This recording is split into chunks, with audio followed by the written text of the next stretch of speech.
Rulle ce matin, 6 minutes avec Jason Détra. Il est le président des jeunes UDC Genève concernant l'opposition à l'Eurovision, Béatrice. Bonjour Jason Détra. Bonjour. Merci d'être sur Radio Lac ce matin.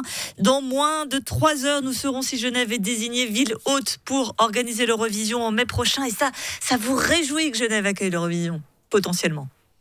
Nous n'avons rien contre l'organisation de l'Eurovision à Genève. C'est juste son financement qui pose problème. Prenons l'exemple, si Madonna vient se présenter à Genève pour faire un spectacle, un show, c'est pas Genève qui le financera, c'est Madonna.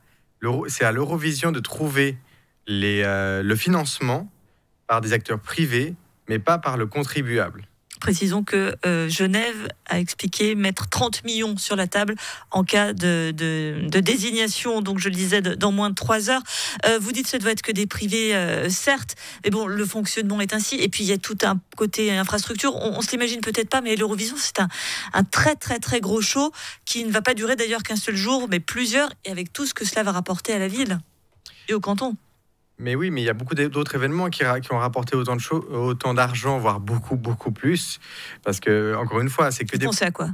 Prenons par exemple les fêtes de Genève qui rapportaient énormément d'argent. Certes, il y avait un certain Fête de Genève, Eurovision, on n'est pas tout à fait dans la même course, si je puis me permettre. Oui, mais prenons aussi l'exemple du Salon de l'Automobile de Genève, qui se passait sur presque une semaine, pour même 2 semaines, qui avait des retombées économiques juste phénoménales pour le canton, qui n'a pas été maintenu, qui n'a pas été soutenu financièrement.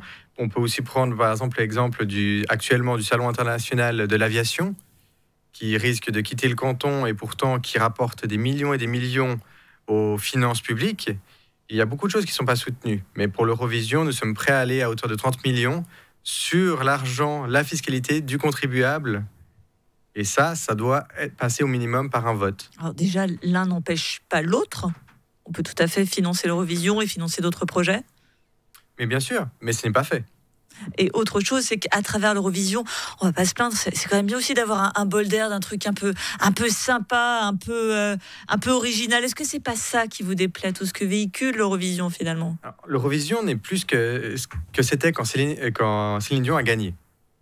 Maintenant, c'est devenu... C'était il y a près de 40 ans, c'est normal, c'est un peu évolué. Mais bien sûr, mais sauf que maintenant, c'est devenu un show polémique et politique. Prenons l'exemple de Nemo, quand il a gagné, le premier drapeau qu'il a sorti, c'est pas le drapeau suisse. C'est pas la fierté nationale d'avoir pu représenter son pays. Ça, c'est effectivement une représentation polémique et surtout politique, car finalement, ça doit être un show musical et ça ne l'est plus depuis des années. Est-ce qu'on va préciser quel est le drapeau qu'a brandi Nemo? Un drapeau LGBT. Et c'est ça qui vous pose un problème, c'est qu'ils brandissent un drapeau LGBT? Non, alors qu'il l'ait pris, c'est une chose. Il aurait pu sortir le drapeau suisse en premier. Oui, mais on sent que c'est ça qui vous pose un souci, c'est ce côté d'ouverture, on va dire le mot, de tolérance véhiculée par l'Eurovision qui vous pose problème. On va dire les choses très clairement. Non, là, on n'a aucun problème avec ça. Disons que c'est des idéaux, chacun a ses idéaux, chacun croit en ce qu'il a envie de croire. Nous avons nos propres idéaux par rapport à l'immigration. C'est nous que ça regarde. Simplement, c'est un show qui est financé par tous les contribuables genevois, qui serait financé par tous les contribuables genevois, et qui doit profiter dans ce fait à tous les contribuables genevois. Tous les contribuables genevois doivent pouvoir s'identifier, se représenter par rapport à cette Eurovision, ce qui n'est pas du tout le cas. Et c'est pour ça que nous demandons clairement à ce que nous votions sur un financement, car il est important que la parole soit donnée au peuple, et pas seulement à des députés, parfois réactionnaires, qui estiment certaines choses. Parfois réactionnaires. Pour quelqu'un qui nous parle d'idéaux pour LGBT, alors que c'est pas idéaux, on va quand même préciser que c'est une communauté qui demande juste à être représentée et reconnue. Donc ça va un peu plus loin que l'idéal. Imaginons Genève a cette attribution dans moins de 3 heures. Vous devez récolter, donc on va pas rentrer dans les spécificités légales, mais soit un référendum, soit une votation. Ça passe. Ça voudrait dire qu'on a l'attribution d'un énorme show, puis on dit finalement ciao, on le veut plus. Alors si ça passe, si le référendum est si votre contestation est acceptée. Alors notre référendum ne se basera pas sur le oui ou le non à l'Eurovision. Il sera sur le oui ou le non au financement public. Simplement, si le référendum passait et que nous décidons de ne financer plus qu'à hauteur de 4 millions comme pour l'euro féminin, ce serait à l'Eurovision de trouver les financements par elle-même. Dans ces cas-là, l'Eurovision dirait on change de ville, vous êtes d'accord?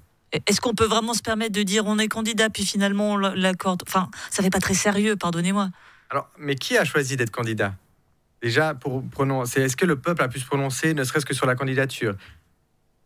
Non, c'est le Grand Conseil qui a donné délégation au Conseil d'État de se porter candidat et de soutenir une candidature.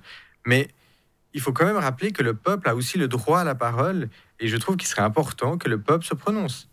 Nous n'allons pas nous opposer si le peuple dit oui au financement de l'Eurovision, nous n'allons pas nous coller la main à Palexpo pour empêcher l'événement. C'est pas notre façon de faire.